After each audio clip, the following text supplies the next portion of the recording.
They should have listened. Long before the invasion, long before the war that cracked the stars and painted moons with fire, the elders of the Zerthan dominion warned the council with trembling voices and broken gazes. These weren't just old fools sitting in dust.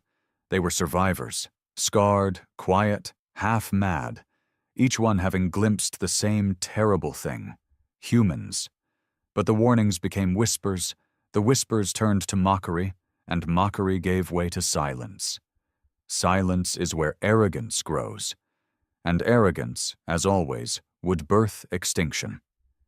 High Commander Thalvek never feared anything born of dirt and gravity. "They are mammals," he once laughed. "Flesh and blood. Loud, chaotic, short-lived. They bicker among themselves. They kill each other over language. They drown their own kind in oceans of chemicals. Primitive. Fragile." And then he gave the order. "Conquer Earth. It was meant to be easy. A show of power. Sweep in with drones, silence their satellites, turn off their lights, collapse their governments. A 6-cycle operation. He even brought his son to watch. They didn't understand. Nobody ever did, not until it was too late. The first wave touched down outside a place called Johannesburg. Green sky above, smooth landings. No resistance. Civilians screamed, fled, recorded footage on those tiny glowing rectangles they worshipped. The Zerthan soldiers chuckled in their helmets. "Look at them run," one said. "It's adorable." That squad went dark in 6 minutes. At first, command assumed equipment failure. Earth's ionosphere often jammed signals. No one thought much of it, not until the second squad disappeared. Then the third. No gunfire. No explosions. Just silence. Men and women in armor, wiped from existence like they never stepped foot there. When Recon finally recovered footage, it wasn't alien technology that struck them. It was the brutality. The humans didn't come with tanks or lasers. They came with rage. One man with a broken pipe. A woman who strangled a soldier with the strap of her bag. A teenager with a hunting bow, crying while he fired. And they didn't run from death. They ran toward it. They moved in chaos, without central command, without tactical logic. And yet they outthought the invaders. They mimicked Zerthan tech. They lured patrols into mines. One farmer even used his own livestock as bait. That was when the war truly began. Not between civilizations, but between instincts. Humans fought like nothing the Zerthans had seen. Not for power. Not for glory, but because someone dared step on their soil.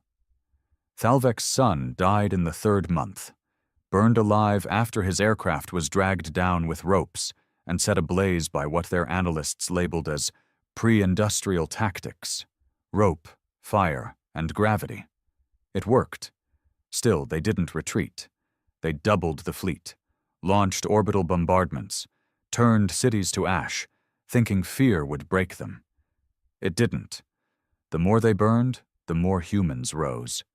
No leaders, no singular voice, just mothers, fathers, broken boys with rifles, grandmothers with Molotovs, and a look in their eyes that made even the hardened alien generals uneasy. The elders had tried to explain this once, long ago. They called it the fire below. A species born from suffering, evolution shaped not by peace or balance, but by pain, by betrayal, by fear, and above all, by endurance. The Zerthans had forgotten what it meant to bleed for something. The humans hadn't, they never would. And the moment that realization finally sank in, it was already far, far too late. They had come expecting surrender. Instead, they found a species that didn't know when to quit. It wasn't just rage anymore. It was organized, sharpened, tactical. Humanity, once scattered and broken in the first wave of destruction, had begun to stitch itself back together. Piece by piece. Country by country. City by city. Not under one government, no. That was the beauty of it. There was no leader to kill, no capital to bomb, no central system to sever. There were only people, and people refused to die. In the ruins of what was once São Paulo, a group of survivors had turned collapsed metro tunnels into a trap so elaborate the Zirthan ground forces were gutted within hours.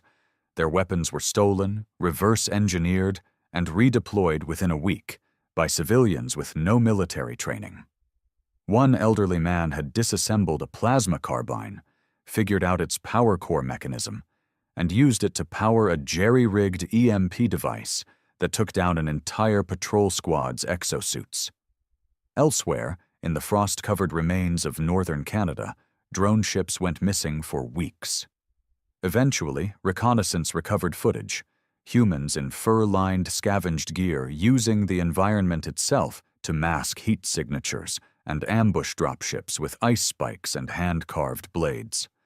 What they lacked in technology, they made up for in grit. What they couldn't calculate, they improvised. Where other species would crumble under planetary loss, humanity adapted. And that terrified the Zirthans.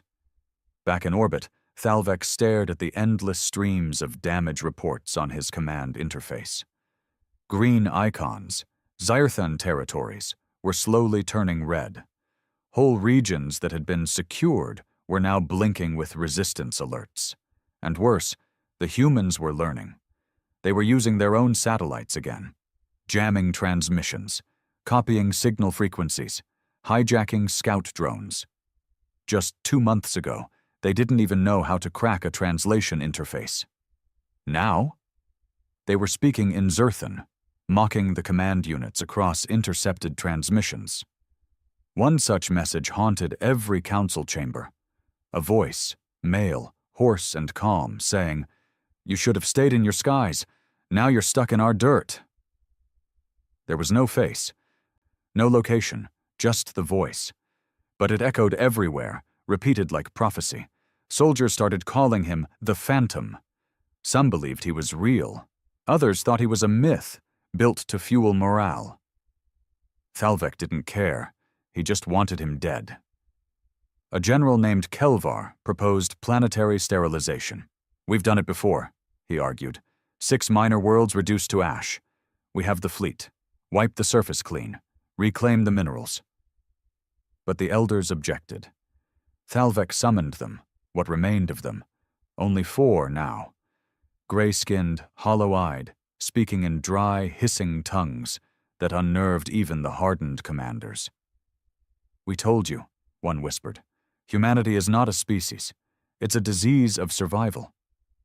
"They will not break," another said, "and if you burn their world, you will only become the obsession of their vengeance." "Do not make them ghosts," a third rasped. "They will learn to haunt stars." The council laughed them out of the chamber. Within a week, they sterilized Jakarta. Fire from orbit, nothing left but melted buildings and charred skeletons. But no victory came. Instead, 3 orbital freighters were boarded in retaliation. By who? No one knew. Alarms never triggered.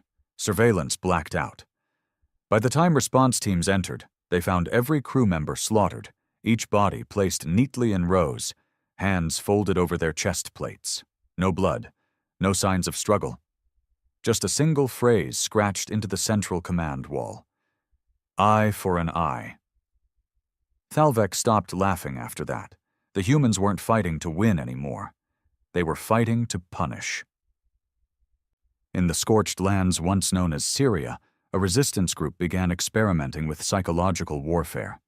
Instead of hiding, they sent messages to Zirthan squads. "We see you. We know where you sleep. We are the darkness you brought, and we're sending it back." Then came the ambushes. Civilians pretending to surrender, only to detonate homemade explosives when corralled. Children used as distractions. Never harmed, always safe, but enough to force hesitation in Zirthan troops. And in those moments of hesitation, they struck. They learned Zirthan patrol patterns, the way their machines scanned heat, the way their helmets delayed peripheral vision by 0.4 seconds. They studied them and used it. The worst came in Berlin. A unit of 50 Zerthan elites, fully armored, enhanced, genetically upgraded, entered a building complex to flush out hostiles. Communications went silent within minutes. The backup team entered 40 minutes later. They found the walls covered in writing. English, German, Chinese, mixed together, scrawled in blood and charcoal, poems, names, prayers, and then, "You came to take our world, now we take your fear."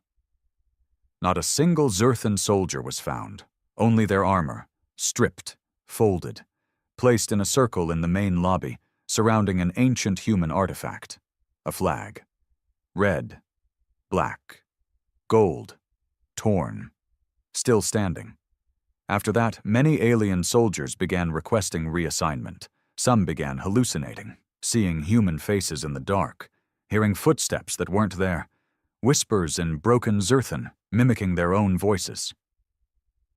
"They're in our heads," one pilot said before ejecting from a perfectly safe flight vessel. And all across the stars, rebel broadcasts began. Simple messages, bounced off hijacked relay points, flooding open frequencies. "You should have left us alone. You were warned. This is not your war anymore. It's your punishment." The tide was turning, and Thalvek knew it. Desperation led to diplomacy. He sent envoys, surrender offers, promises to rebuild. All were either ignored or returned in pieces. And then, for the first time since the invasion began, the humans struck beyond Earth. A fleet of old shuttles, refitted with stolen alien tech, slipped past planetary defenses and blew up an orbital refinery near the moons of Rigel 7th. Not a military target, not a command base, just an economic hub. Message received. Humanity wasn't defending Earth anymore. They were going on the offensive. What frightened the Zerthan Council most wasn't just that humans were fighting back. It was how fast they evolved. In less than one planetary cycle, they had mastered alien languages, reverse-engineered Zyrthan tech, adapted weapons from scrap, unified across continents, begun attacking in space. No species had done that before, not in the known galaxy, not even the Varun swarm. Humanity moved like a virus, spreading, learning, infecting everything with rage and ingenuity, and they weren't even close to finished. Some Zerthan soldiers began abandoning posts. Ships went rogue. One captain even defected, sending his entire crew into cryo-sleep and crash-landing his vessel near the Himalayas with coordinates and maps drawn in ash. He wrote a final message before being executed by his own people. "I would rather die in their trust than live in your cowardice." Back in orbit, Thalvek grew hollow. The pride was gone. His eyes sunken. His voice cracked with age that wasn't physical, it was mental. He had seen planetary bombardments. He had watched stars collapse. He had commanded fleets that devoured moons whole. But he had never seen a species that refused to die no matter what. His final order came with a whisper. "Get me off this rock." He tried to flee, but humanity didn't forget. His escape shuttle never reached orbit. Instead, it crashed somewhere in the Appalachian Mountains. And the last signal sent from it was simple. "They found me." They didn't just kill him, they made a lesson out of him. Thalvek, once the supreme commander of the Zerthan invasion fleet, was found dangling from a stripped-down metal frame, arms broken, eyes missing, a crude human flag draped over his chest. His escape pod had been intercepted mid-flight by what should have been a group of backwater primitives. But they weren't primitives anymore. Not even close. The message left behind was short. "You burned our sky. We buried your god." Word spread fast across the galaxy. Not through official channels. The Zerthan government tried to silence it, of course, but you can't silence fear. Whispers turned to murmurs, murmurs to panic. And panic, well, it's contagious. Suddenly, recruitment levels plummeted. Zerthan colonies, once proud outposts of dominion, began sealing their ports and turning inward. Pirate guilds refused to touch anything near Earth's sector. Even the Scavenger Confederacy, known for picking bones off battlefields, abandoned orbit. No one wanted to poke the beast anymore. Because now it wasn't just Earth, it was all of humanity, and they were everywhere. In the desert ruins of Cairo, a team of engineers, just 3 people, no formal military training, had repurposed the remains of a Zerthan grav tank into a mobile weapons lab. They produced modified plasma shells, dirty energy bombs, and even a low-orbit jammer that fried communications for entire regions. When asked where they got the knowledge, one woman smiled and simply said, "The internet never died. You just forgot to check." It wasn't hyperbole. Somehow, amid the chaos, humanity's old networks had started crawling back to life. Cell towers were rebuilt, underground servers were reactivated, old coding languages, HTML, Python, raw binary, used to crack open Zerthan protocols like candy wrappers. They didn't need to match the aliens in strength. They just needed to understand them better than they understood themselves. That's exactly what happened in Nairobi. A resistance group posing as refugees baited a diplomatic vessel into a secured peace negotiation. The vessel landed as expected with 5 ambassadors and their guard. Within minutes, the entire crew was neutralized, non-lethally. The humans didn't want blood that time. They wanted access. They extracted neural data directly from the Zerthan's implants, siphoning out maps, code structures, biological weaknesses, everything. The human who led that op? A former schoolteacher. Her name was Lena. No military history, no combat experience, just rage, intelligence, and a vow she made the day her son died under alien fire. "We'll make them remember us," she told her team, "even if we forget what peace feels like." Across the stars, the phrase, "never provoke the humanity," had gone from warning to mantra. Entire systems, once allied with the Zerthan Dominion, began quietly backing away. Treaties dissolved. Trade routes went dark. No one wanted to be in their path. Not anymore. And Earth? Earth had changed. It was no longer a shattered world licking its wounds. It was a forge, a crucible. In the ruins of Detroit, automated factories, reprogrammed from old car lines, began churning out armor made from salvaged Zerthan alloys. Lightweight, modular, terrifying in its simplicity. Bulletproof against plasma. Seamless against thermal scans. Humans began to look like something else. Not quite soldiers. Not quite rebels. Something in between. In Moscow, underground labs developed a virus designed not to kill, but to scramble alien nervous systems. They tested it on captured scouts. Within 10 seconds of exposure, the subjects were on their knees, vomiting, screaming in broken syllables. They called it ghost wine. It spread fast. Soon, alien ships began issuing internal purge orders the moment they landed near a human settlement, just to ensure they hadn't been infected. They feared Earth like it was cursed. And maybe it was, but not for humans, for everyone else. The resistance wasn't even a resistance anymore. It was an offense. Coordinated units began attacking orbital stations. No longer just sabotage, they captured, controlled, held ground. Humans who once didn't even know how to pronounce Zerthan were now piloting their vessels, cracking into command systems, hijacking supply chains.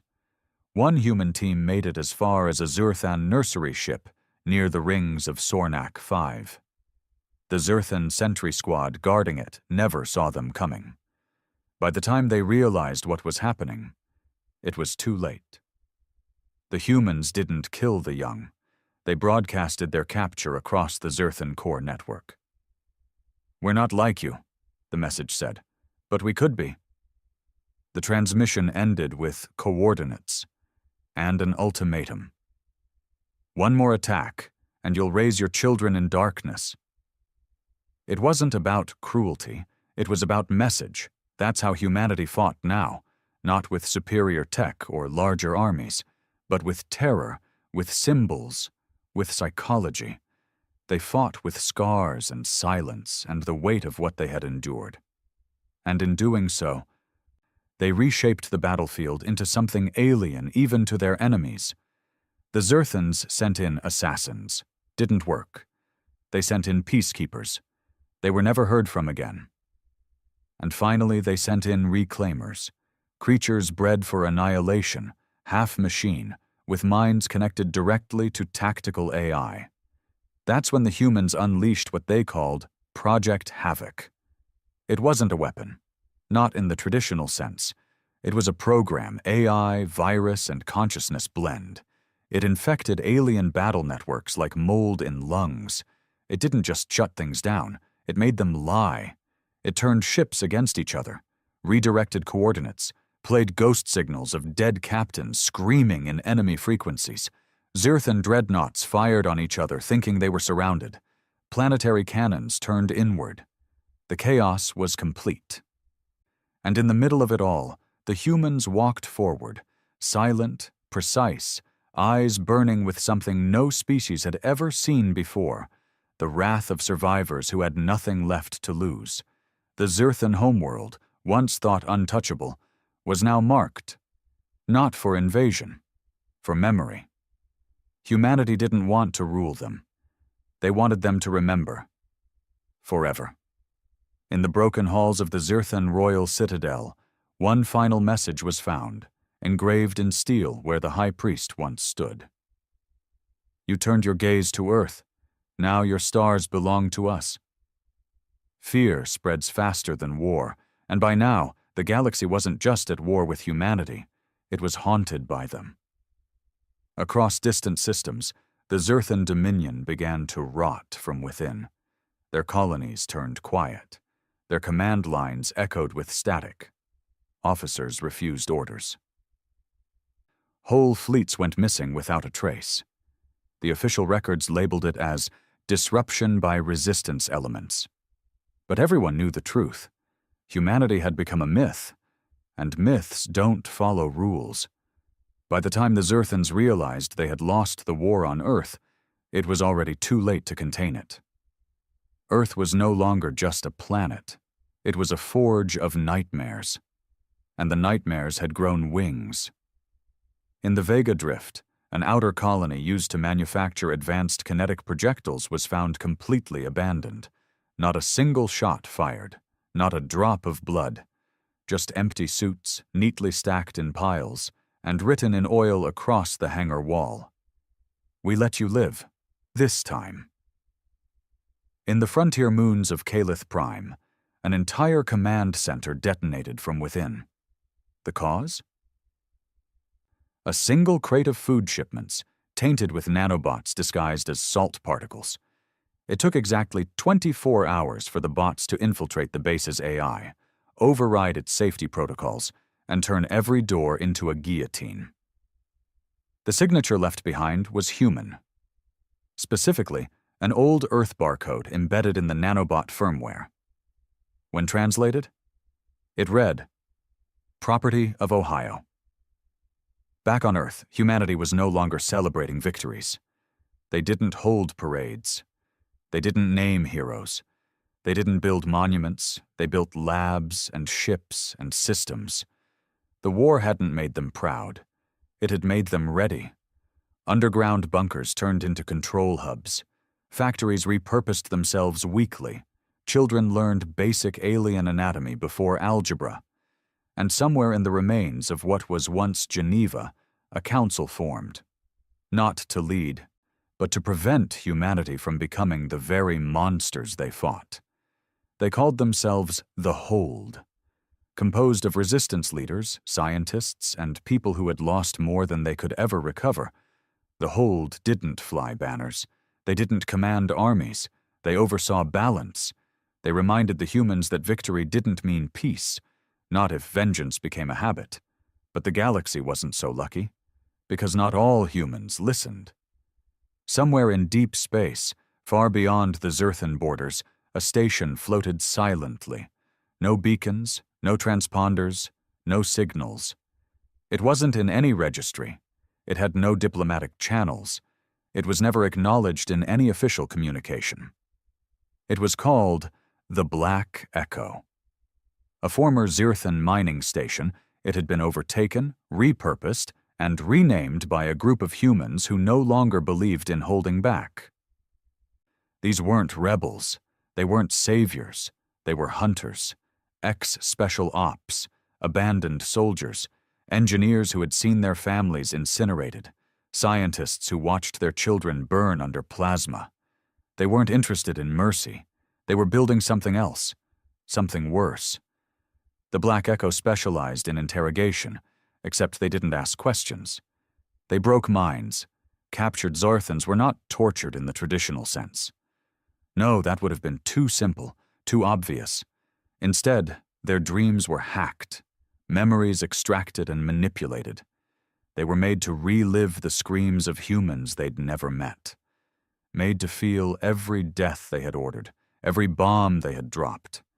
Then those same aliens were sent back into Zerthan society, released. Broken, shaking, spreading madness like a virus. Within 5 months, Zerthan medical centers began classifying a new condition, echo trauma. Symptoms: hallucinations, emotional disintegration, inability to process orders, and a haunting fixation on human faces that never existed. No treatment worked. Because it wasn't physical, it was guilt, artificially injected, perfectly targeted, and weaponized. The Dominion scrambled to contain it, claiming human technology violated galactic law. But there was no one left to enforce the law.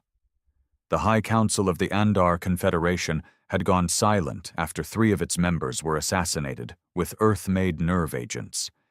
Even the Nevelese architects, long known as the Peacekeepers of the Void, closed their borders entirely, refusing to allow Zerthan vessels within 3 jumps of their space. One ambassador put it plainly. Humanity has earned its hatred, but it has also earned its silence. And yet, back on Earth, something deeper was changing. Not all humans celebrated this new power. In a crumbled university somewhere near what used to be Kyoto, a philosopher named Yuki, a woman who'd lost her family in the second orbital strike, began teaching something dangerous. We are no longer defending. We are no longer human. We are becoming what we feared. Her lectures spread through underground channels, carried by drones, flash drives, even etched into the hulls of scrap ships. She wasn't alone. Survivors from the early resistance days began to push back, not against the war, but against how it was being fought. One former resistance sniper refused a mission to assassinate a Zerthan diplomat's child. "This isn't justice," he said. "This is just a prettier kind of genocide." But not everyone listened. The divide widened. Some humans, especially those who had never known life before the war, had been raised on rage. It was all they knew. And now they were turning it into an empire of their own. One not built on domination, but on memory. They weren't trying to erase the past. They were branding it onto the galaxy. One Zerthan scholar called it the doctrine of eternal retribution. He was later found dead in his chambers, a blade in his throat, human steel. No message. Only a word scratched into the wall beside his bed. Balance. And what of the elders, the ones who had warned the Dominion not to touch Earth? 3 remained. They had long since withdrawn from power, isolated themselves in a silent fortress orbiting a dying red star.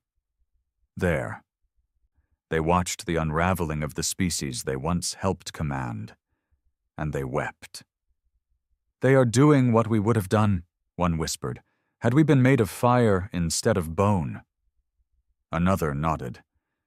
"They suffer like us, but they heal through conquest."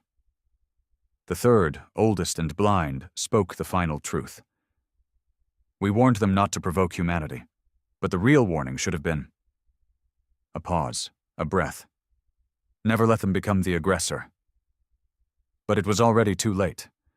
Across the galaxy, human-built outposts emerged, not under one flag, not a new empire, but a network of survivors, warriors, engineers, and philosophers, independent but aligned in one truth: never again.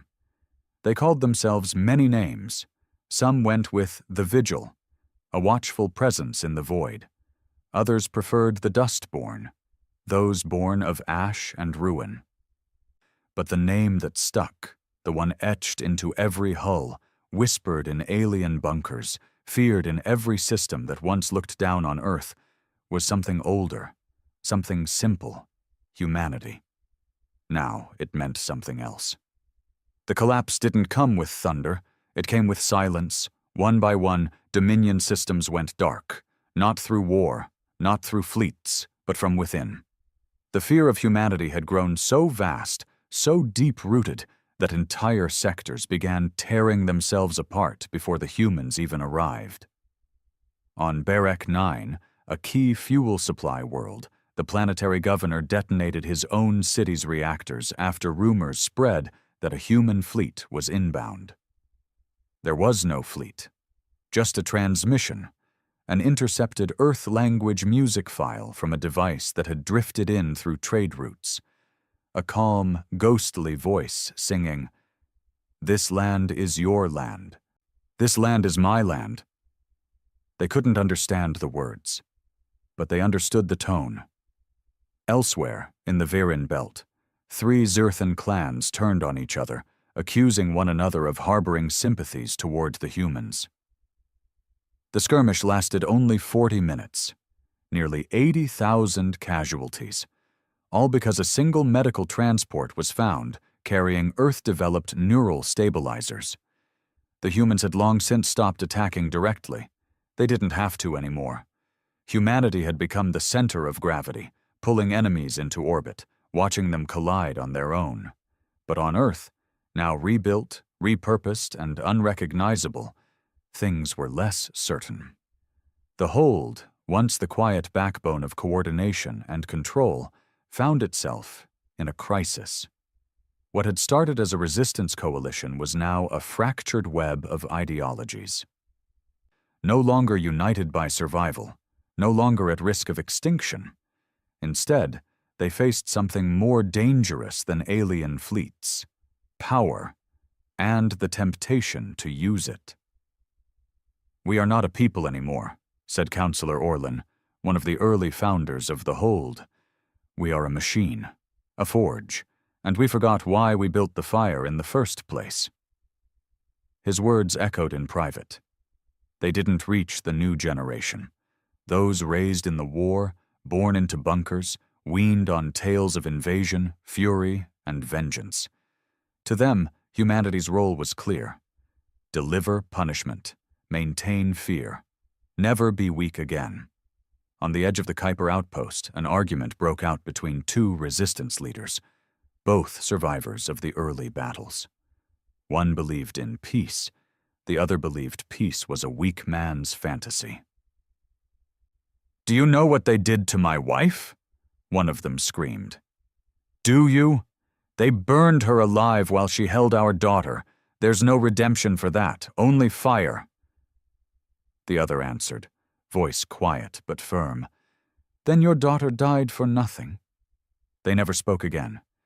In secret meetings, whispers of a human faction breaking off from the Hold grew louder. They weren't terrorists, not exactly.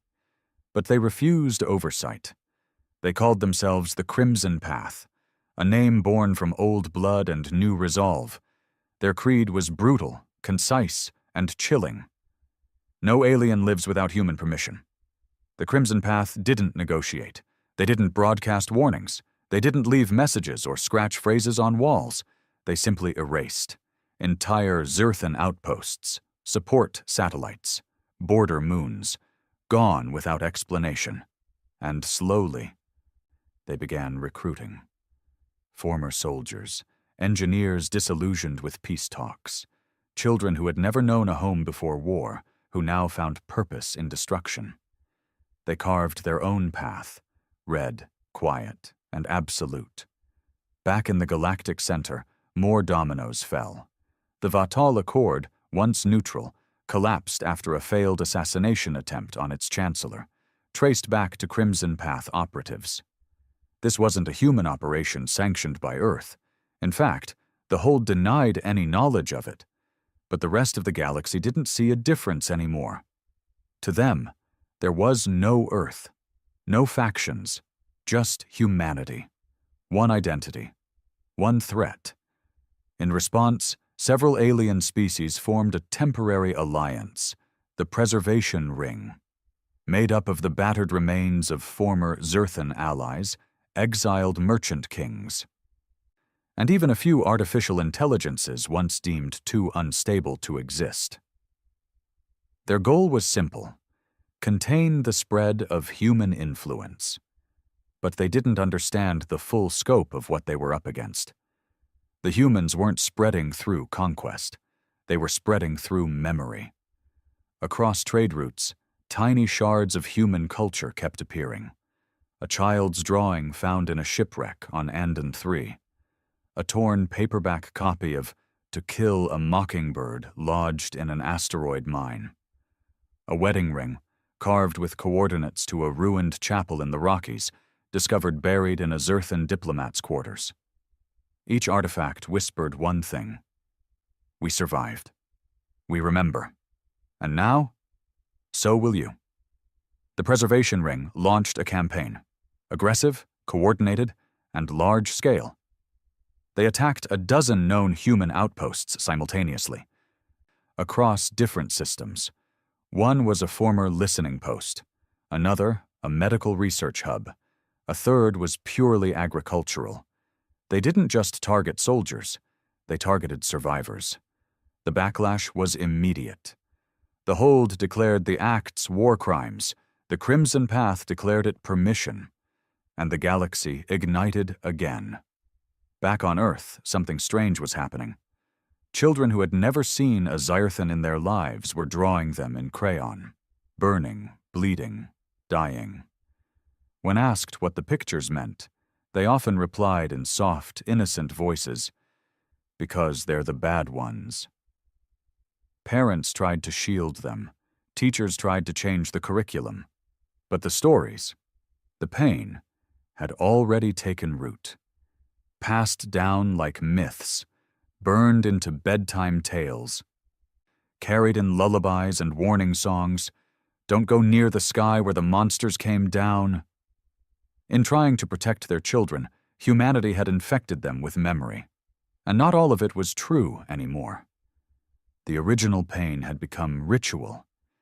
In a quiet corner of what used to be Lisbon, an old resistance nurse named Clara walked the beach every morning, placing flowers in the ocean. "For the ones we lost," she'd whisper, "and for the pieces of us we'll never get back." One day a child followed her. A girl, barely 6, with bright green eyes and a cracked plastic bracelet. "Did the monsters come from the water too?" she asked. Clara shook her head. "No, they came from the stars." The girl stared up, frowning. "Then why are we still scared of the dark?" Clara had no answer, because deep down, everyone knew the truth. They weren't scared of the dark. They were scared of what humanity had become in order to survive it. And in orbit, a decision was being made. The Hold, desperate to regain control, authorized a controversial plan, a signal, a mass broadcast not of threats or demands, but of truth. Footage from the invasion, voices of the fallen, records of every loss, every innocent, every city gone, every family shattered. They called it the Reckoning Stream. It would be distributed across every known channel, every relay, every alien system, not to beg, not to warn, but to remind, to make them understand what provoked humanity in the first place. When the stream went live, thousands of Dominion citizens watched in silence. Children cried, Elders wept. Some turned off their screens in guilt. Others smashed them in anger. But no one forgot it. The Crimson Path called it weakness. They responded with blood. They ambushed a diplomatic convoy headed toward a ceasefire meeting and executed every being on board, human, alien, and AI alike. The message was clear. We don't need your pity. We need your silence. The Hold splintered. Several of its leaders resigned. Others vanished. And now, for the first time in years, Earth found itself in a new war. Not against aliens, but against itself. The war returned home. Not with fire from the skies, nor the shriek of alien cruisers cutting through clouds. This time it came on silent boots, in quiet speeches, encoded transmissions passed through the fractured networks of a planet still haunted by its past. It began subtly. Shipments went missing. Vessels that were supposed to resupply outer colonies never arrived. Surveillance drones were rerouted by false signals. Names began vanishing from logs. Engineers, commanders, translators, gone. Quietly, without a trace. The Hold suspected sabotage. They were wrong. It wasn't sabotage. It was cleansing. The Crimson Path had begun rooting out anyone they deemed a contaminant. Anyone who spoke of peace. Anyone who called for restraint. Anyone who dared say the word mercy aloud. They didn't leave bodies. They left symbols. Red cloth draped over a microphone stand. A broken compass filled with ash. A child's shoe with a bullet beside it. No explanation, no message, just the implication, speak peace and we'll silence you. The Hold, reeling from its losses and ideological fracture, attempted to rally the public. They held digital memorials, broadcasted old footage of unity. Called for a moment of reflection across all Earth-linked systems. It failed, not because people didn't care, but because they didn't believe anymore. To the generations born in bunkers, bred in resistance, vengeance wasn't a shadow. It was a guiding light. Mercy had always been a luxury the aliens had stripped from their bloodlines. And now, with humanity no longer cornered, many saw the Hold's message not as wisdom, but as weakness. "You want us to forgive?" a young Crimson Path commander said in a leaked video. "You want us to mourn aliens who melted our cities and ate our children's screams like wine?" He took a step forward, stared directly into the lens. Never again. The message spread like wildfire. Recruitment to the Crimson Path tripled in less than a month. The Hold began evacuating its leaders. Safe houses in orbit. Hidden bunkers across old Earth territories. Some vanished without a word. Others left behind journals, pages filled with regret, warnings, and unanswered questions. One read, "We thought we were building hope. We were only delaying the explosion." It wasn't long before Earth turned against itself. In the ruins of Johannesburg, a detachment of Hold-aligned protectors clashed with Crimson Path units during what was supposed to be a humanitarian drop. Aid shipments were rerouted. Civilians caught between. The firefight lasted 7 minutes. 14 dead. 2 children. 1 old man crushed beneath a collapsed support column, and all of it streamed. Not by accident. The Crimson Path wanted it broadcasted, not to the galaxy, not to the aliens, but to Earth, to remind their people that the real enemy wasn't out there anymore. It was within. After that, trust vanished. Communities began choosing sides. Some buried their allegiances deep, hiding their beliefs behind coded street art, hushed whispers, and nighttime meetings. Others painted their homes with black ash or crimson streaks, proud and unafraid. In Old Boston, a neighborhood turned into a fortress of crimson loyalty. Anyone from Hold territory was beaten, detained, or disappeared. In what used to be New Delhi, former resistance leaders formed a neutral sanctuary, the Veil, where no weapons were allowed, no politics tolerated. It was burned to the ground 3 weeks later. No official claim. But a single phrase was etched into the charred earth with melted glass. Neutrality is betrayal. Meanwhile, above Earth, the stars didn't care. The galaxy continued watching, whispering, retreating. Some feared humanity more than ever. Others began to doubt the myth. If Earth couldn't govern itself, perhaps its power had limits. Perhaps the fire had finally begun to eat its own hands. But the galaxy underestimated what was really happening. This wasn't collapse. This was evolution. In silence, the Crimson Path was building. Not just weapons, but culture. They didn't just want control, they wanted definition. They rewrote old Earth songs into war chants, transformed playground rhymes into coded propaganda, trained children with data tablets wrapped in poems about loyalty, sacrifice, and the price of forgetting pain. One verse, found scrawled on a wall in a burned-out town in what was once Ukraine, read, "A world that bleeds forgets too fast, but fire remembers all who passed. So keep the torch and pass the flame. Let no child die without a name." It was beautiful. It was terrifying, because it worked. Back in the last stronghold of the Hold, a hidden facility buried beneath the mountains of old Chile, a woman named Mira took command. She wasn't a soldier. She wasn't a founder. She was a historian. And she had one weapon the Crimson Path feared more than bullets: memory. Mira had spent the last 10 years cataloging the war.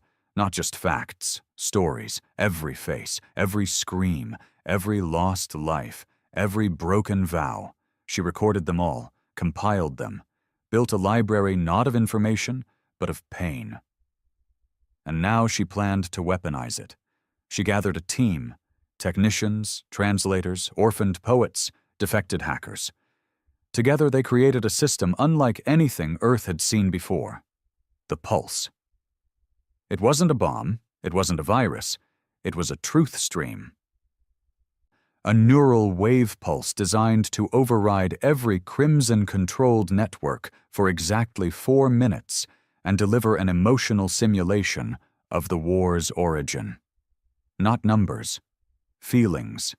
The screams of mothers from the first invasion, the breathless panic of a man dying beneath rubble, the soft whimper of a girl trapped in her burning home, whispering for her brother, the laughter of the Zerthan officers who did it, and the silence that followed.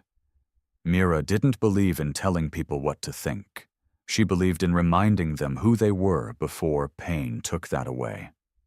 The Pulse went live on Solstice Day.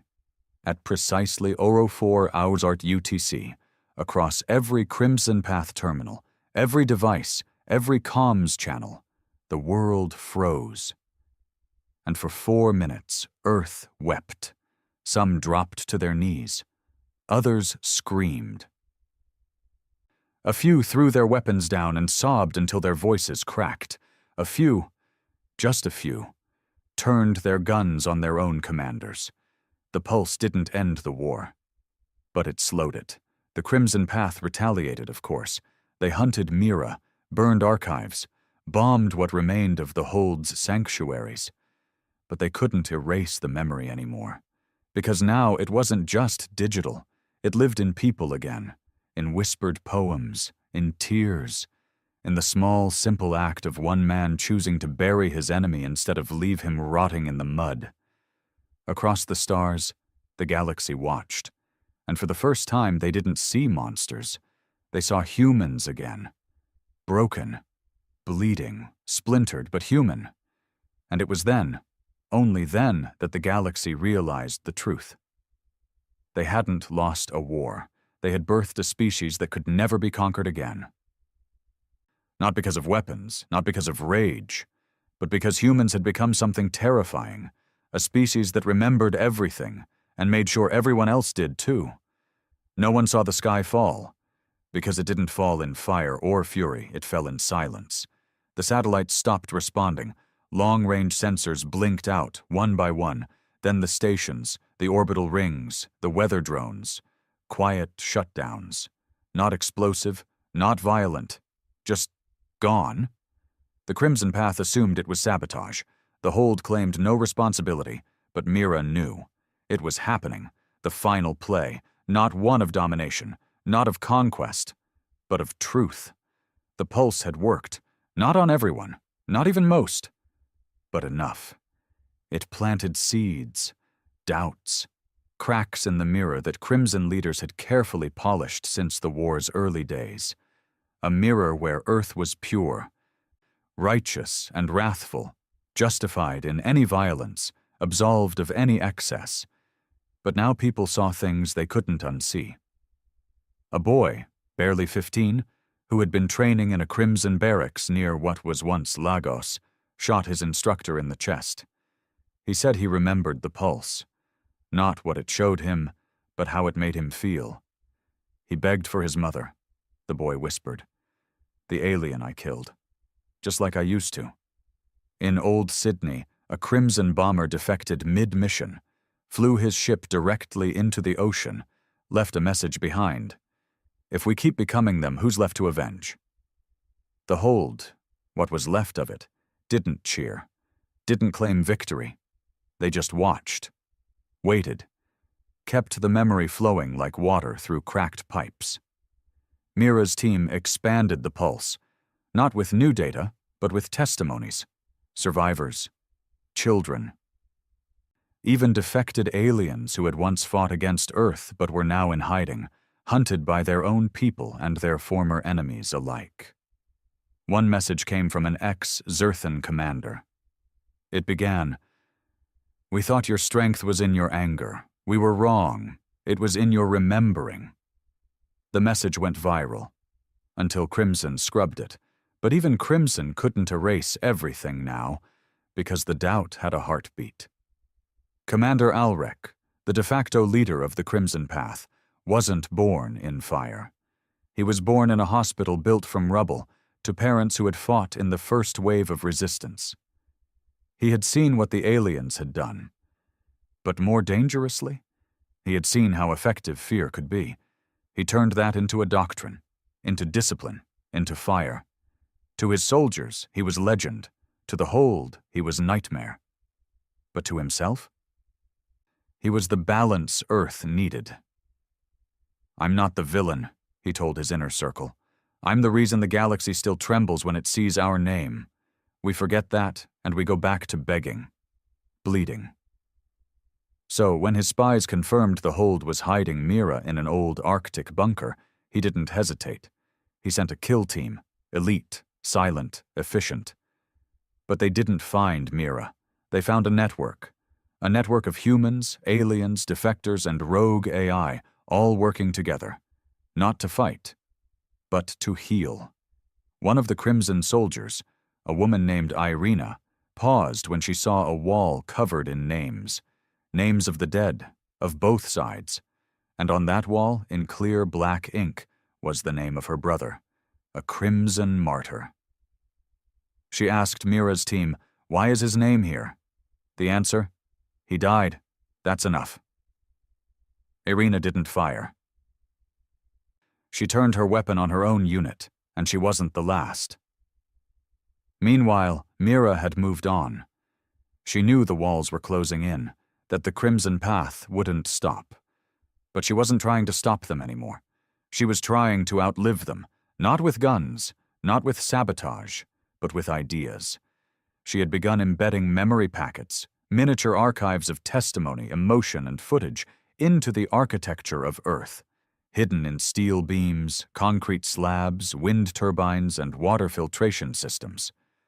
Her logic was simple. If we forget, we repeat. If we hide, we rot. But if we build with the truth, we stay standing, even after the walls fall.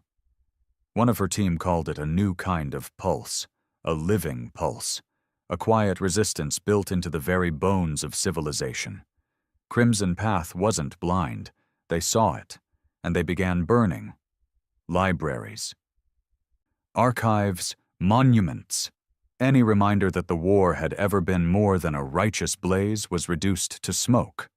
One city, Old Berlin, was reduced to ash in a single day after a pulse site was discovered beneath its metro tunnels. Over 100,000 files. Gone, but not erased. Because Mira's network had already spread to off-world colonies, to hidden satellites, to children's toys, to language itself. People were singing again. Not national anthems, not war cries. Songs of pain, of remembrance, of what it meant to survive and still be kind. Alrek hated it. This softness, he snarled to his inner council, it infects everything. If we don't strike now, we lose the world. So he did the unthinkable. He called for the purge directive.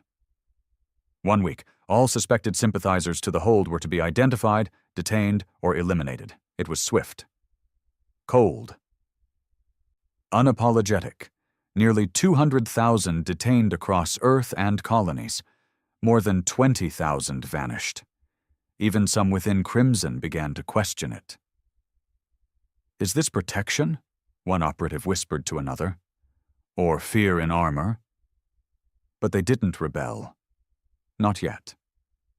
And then something happened that changed everything. A child, 6 years old, walked into a Crimson checkpoint in the remains of Seoul. She carried no ID, no weapons, just a photo. It showed her parents, both executed during the purge. In the background, barely visible, was a Crimson officer's mark. The child didn't speak. She just handed the photo over, looked the soldier in the eye, and said, "Do you remember me now?" She was taken away. The video leaked, and something broke. Not in the hold, not in Mira, but in Crimson itself. Soldiers stopped showing up for duty. Units abandoned outposts. A Crimson flagship drifted out of orbit without orders. Its crew gone. Graffiti began appearing on walls across Earth. "We forgot. This isn't survival. This is rot." No fire heals a wound by making new ones. Commander Alrek tried to hold it together, but the fire that had once fueled his movement was now turning inward, consuming everything. And Mira? She didn't celebrate. She didn't gloat. She walked to the top of a shattered building in what was once northern Scotland, looked out over the broken horizon, and whispered, "Let it burn. But let us build too." For the first time in years, she broadcasted live, uncoded, open frequency, no encryption, just her voice, scarred, shaky, tired, but steady. You can call us weak for choosing mercy. You can call us traitors for remembering the pain of others. But when this is over and the fire dies, who will hold the names of those we lost? Who will tell the children the full story? Not just the parts that hurt, but the parts that helped us survive. She closed her eyes. This is our final resistance, not against aliens, not even against Crimson, but against forgetting, against becoming what we feared most. We are not made to be conquerors. We are made to end the need for war, even if it takes everything we have left. And with that, she ended the transmission. And waited. It ended without a shot. No final battle, no last stand, no great clash of titans under red-lit skies. The war didn't stop because someone won. It stopped because no one wanted to fight anymore. And by then, there wasn't much left to fight for. Cities were broken. People were tired. The stars above had stopped watching. They no longer feared Earth. They simply feared becoming it. The galaxy, once on high alert against humanity's wrath, now looked to Earth like it was a scar they dared not touch. Even the aliens who once ruled over humans were silent. The Zerthan dominion had crumbled into factions, cults, and fragmented kingdoms, still whispering in shadows about the planet that bit back. But Earth itself was bleeding inside. The Crimson Path was imploding. What once stood as the iron fist of vengeance had become a hollow relic, riddled with deserters, defections, and paranoia. Their command centers echoed with arguments instead of orders. Their most loyal followers now questioned why every directive smelled more of fear than justice. Commander Ulrich refused to step down. His broadcasts became increasingly erratic, full of fury and desperation.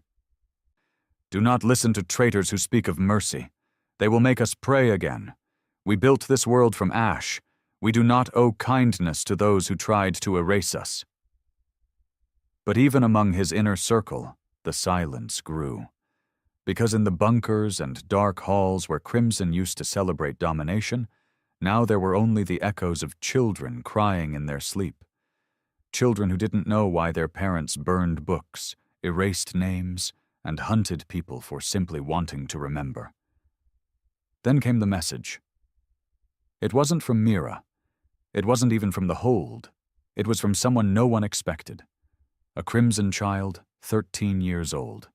A hacked broadcast from a remote colony, now called New Pathway. The boy stood in front of a ruined war monument, dust on his cheeks, voice shaking. "My father said we were the fire, that we would never suffer again. But I watched him burn a town because they didn't want to salute. I saw a woman shot because she carried an old alien book about peace. My sister, she's gone because she asked him, 'Why are we so angry all the time?'" He paused, blinking through the sunlight. "I think the fire isn't protecting us anymore. I think it's eating us." Then the screen went black. And just like that, the spell broke. The Crimson Path collapsed in days. Some commanders fled, others surrendered. Many simply walked away, removed their insignias, burned their uniforms, buried their weapons. No one declared victory. There was no one left to cheer, because even the Hold didn't rejoice. They stood over the ashes of a world they couldn't fully save. Mira walked through what remained of the last Crimson Fortress, an abandoned subterranean base near the ruins of Buenos Aires. The halls smelled of melted metal, oil, and burnt data cores. She found records, surveillance footage, interrogation logs, confiscated memory caches. She didn't destroy them. She preserved them, not to punish, but to remember. She archived every name, every incident, every recording into a central vault, the repository of reckoning. It was built beneath the old bones of Geneva, reinforced with alloys forged from both Earth and alien steel. It would never be a place of tourism. No flags flew over it. No celebrations took place inside. It wasn't a shrine. It was a burial ground for memory, a place for truth. No edits, no angles, no bias. Just the raw, ugly, complete story, from invasion to retaliation, from hope to hatred, from humanity to the brink, and back again. Years passed. Earth didn't return to peace, not in the way people imagined. There were no golden ages, no perfect unity. There were disagreements, mistrust, broken systems, and scars so deep they became part of the culture. But they were honest scars. And slowly, the people rebuilt. Not to conquer, but to endure. A new council rose, not a government, but a caretaking body, known only as the Line. Not because they ruled, but because they stood between what was and what must never be again. Their motto was carved on every new building, printed on every data stream, taught in every school. We remember so we do not repeat. The Hold dissolved. Their work was done. Mira refused a seat on the Line. She returned to the silence, took up gardening in the wreckage of old Scotland, built schools, planted trees, sat quietly near the coast, and listened to children play with voices that no longer carried the weight of inherited vengeance. And sometimes, when no one was around, she would cry, not for what was lost, but for the versions of humanity that might have been, if the stars had just left Earth alone. And somewhere, out in the galaxy, others watched. Alien species who once feared humans now sent messages, not of surrender, but of curiosity. They asked, "How did you survive?" And Earth, cautious but not cruel, answered in fragments, not of glory, not of domination, but of a species that had been hunted, burned, and broken, and still chose to build bridges where it could have raised more fire.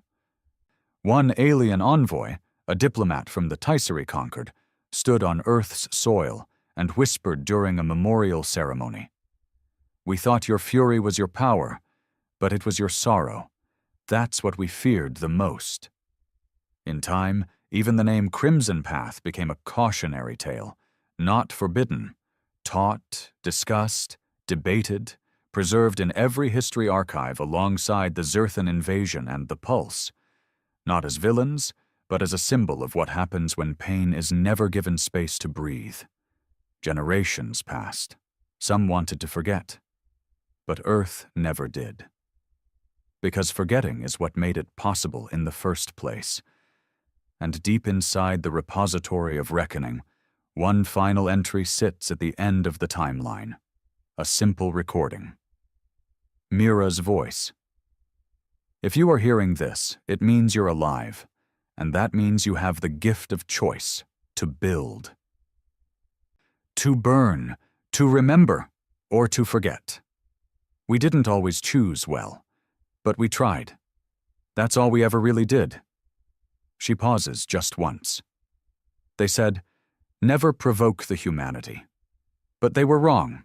It wasn't provocation that doomed them. It was that they didn't believe we could change, even after everything, even after fire. But we did. We changed, not into angels, not into monsters. We became human again.